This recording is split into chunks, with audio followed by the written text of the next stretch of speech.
सच्चिदानन्दरूपाय विश्वोत्पत्त्यादिहेत्वे तापत्रयो विनाशाय श्रीकृष्णाय वयं नमः।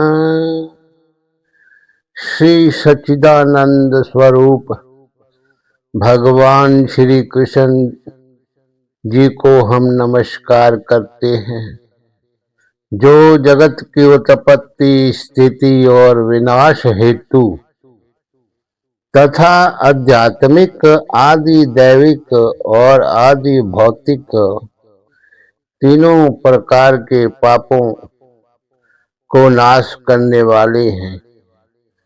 और इस जगत के पालनहार भगवान विष्णु जी को मैं बारंबार नमस्कार करता हूँ। प्रिय बंधुओं, आप सबको मेरा नमस्कार। आप हमारे चैनल दुखों से सुखों तक में आपका बहुत ही अभिनंदन है और कृपया हमारे चैनल को सब्सक्राइब करें और हमारी वीडियो को शेयर और लाइक करें। तो आज मैं आपको फाल्गुन कृष्ण पक्ष की एकादशी की कथा जो है सुनाने जा रहा हूँ, जिसकी व्रत को करने से हर कार्य में मनुष्य को विजय की प्राप्ति जो है होती है। सो आप ध्यान पूर्वक श्रद्धा भाव से इस व्रत के कथा को पूर्ण रूप से सुनना। तो धर्मराज युधिष्ठिर जी बोले कि हे जनार्दन, फाल्गुन मास के कृष्ण पक्ष की एकादशी का क्या नाम है और उसकी विधि क्या है, सो सब कृपा पूर्वक कहिए। तो भगवान श्री विष्णु जी बोले कि हे राजन, फाल्गुन मास की कृष्ण पक्ष की एकादशी का नाम विजया एकादशी है। इसके व्रत के प्रभाव से मनुष्य को विजय की प्राप्ति होती है। ये सब व्रतों से उत्तम व्रत है। इस विजया एकादशी के महात्म्य के श्रवण व पठन से समस्त पाप नाश हो जाते हैं।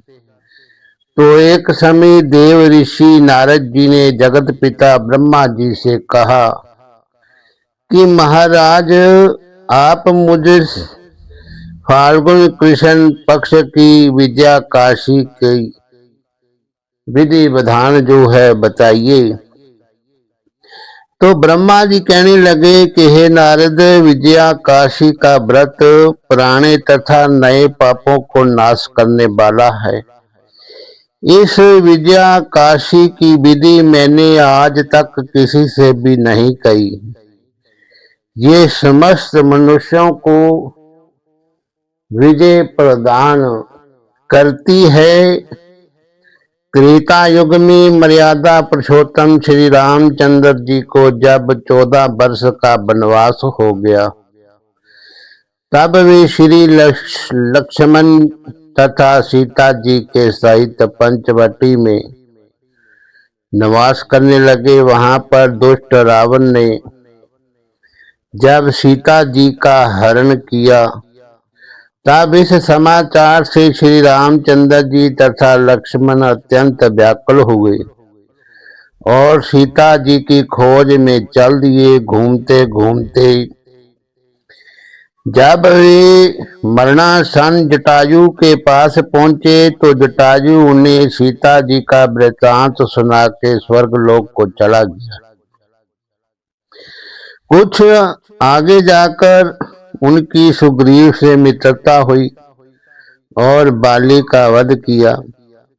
हनुमान जी ने लंका जी में जाकर सीता जी का पता लगाया और उनसे श्री रामचंद्र जी एवं सुग्रीव की मित्रता का वर्णन किया।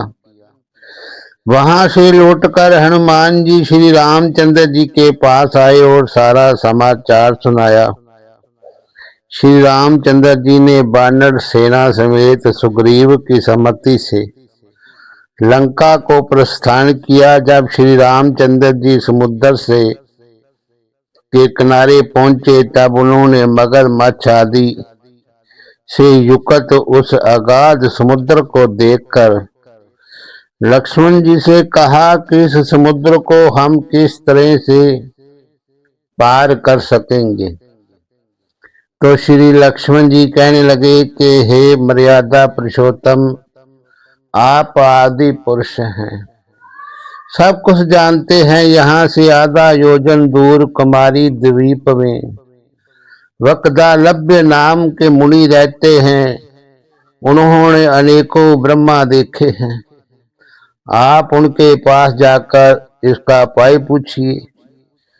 लक्ष्मण जी के इस प्रकार के वचन सुनकर श्री रामचंद्र जी वक्दालभ्य ऋषि के पास गए और उनको प्रणाम करके बैठ गए। तो मुनि ने भी उनको मनुष्य रूप धारण किए हुए मर्यादा पुरुषोत्तम समझ करके उनसे पूछा कि हे राम, आपका कैसे आना हुआ। रामचंद्र जी कहने लगे कि हे ऋषि, मैं अपनी सेना सहित यहाँ आया हूँ और राक्षसों को जीतने के लिए लंका जा रहा हूँ। आप कृपा करके समुद्र पार करने का कोई उपाय बतलाइए। मैं इसी कारण आपके पास आया हूँ। तो वक्दालभ्य ऋषि बोले कि हे राम, फाल्गुन मास के कृष्ण पक्ष की एकादशी का उत्तम व्रत करने से निश्चय ही आपकी विजय होगी और साथ ही आप समुद्र में भी अवश्य पार कर लेंगे। इस व्रत की विधि ये है कि दशमी के दिन स्वर्ण, चांदी, तांबा या मिट्टी का एक घड़ा बनावे।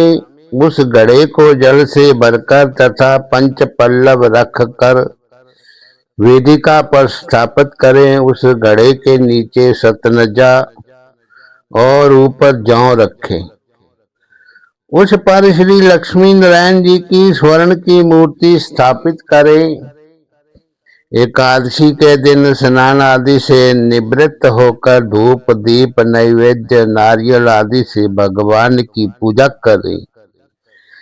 तत्पश्चात और दिन घड़े के सामने सारा दिन घड़े के सामने बैठ कर के व्यतीत करें। रात्रि को भी उसी प्रकार बैठे रहकर जागरण करें। द्वादशी के दिन नित्य नियम से निबट करके उस घड़े को ब्राह्मण को दान दे देवे। हे राम, यदि तुम भी इसी प्रकार व्रत को सेनापतियों सहित करोगी तो तुम्हारी विजय अवश्य होगी।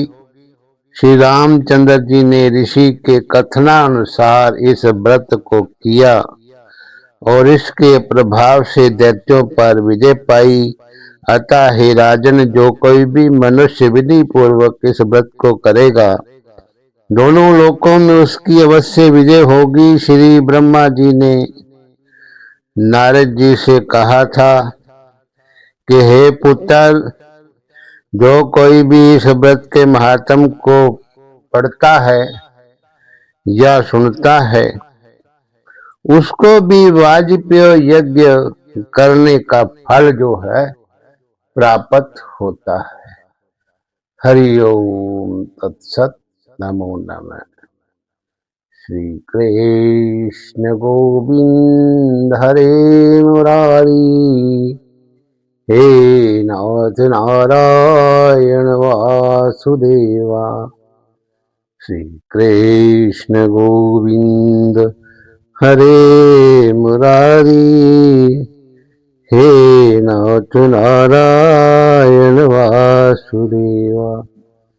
हे नाथ नारायण वासुदेवा, हे नाथ नारायण वासुदेवा, हे नाथ नारायण वासुदेवा, हे नाथ नारायण वासुदेवा।